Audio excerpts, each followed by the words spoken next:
வியாழக்கிழமை மதியானம் சமையலுக்கு முள்ளங்கி சாம்பார் கூடவே பாவக்காயில் வறுவல் தான் பண்ண போகிறேன். வெங்காயம் தக்காளி கொஞ்சம் கூட சேர்த்து செஞ்சோம்னா அந்த பாவக்காய் வறுவலில் வந்து கசப்பே இருக்காது. கொஞ்சமாக தயிர் சேர்த்து நல்லா மிக்ஸ் பண்ணி வச்சுட்டு அதுக்கப்புறமா அலசிட்டு நம்ம பாவக்காயில் தொக்கு இல்லைன்னா எது பண்ணாலுமே ரொம்பவே சூப்பராக இருக்கும். அதுக்கு தான் வந்து காயெலாம் நறுக்கிட்டு இருந்தேன். அப்புறமா ஆப்பமாவு அரைக்கிற வேலை, இட்லி மாவு அரைக்கிற வேலை இருந்தது. அதையும் சைட் பை சைடாக அந்த வேலையுமே முடித்து எடுத்து வச்சிட்டு இருந்தேன். வெயில் நாளுன்றனால நைட்லேயே நம்ம மாவை ஊற வச்சு அரைச்சோமா மாவு வந்து ரொம்பவே பொங்கி போயிடும். அதனால் வந்து நான் எப்போவுமே காலையில் ஊற வச்சு தான் மத்தியானத்துக்கு அரைச்சி வைப்பேன்.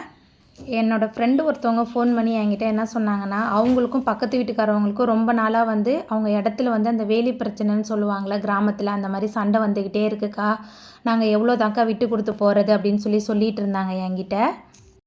என்ன வேணால் அவங்க ஏமாற்றி வந்து சொத்து சேர்க்கலாம்க்கா, ஆனால் வந்து அதை அனுபவிக்கிறதுக்கு வந்து கடவுள் வந்து அவங்களுக்கு வந்து நிறைய ஆயுளை கொடுப்பாரா? மனுஷனை வேணால் அவங்க ஏமாற்றிடலாம்க்கா அந்த சொத்துக்காக, ஆனால் கடவுளை ஏமாற்ற முடியுமா?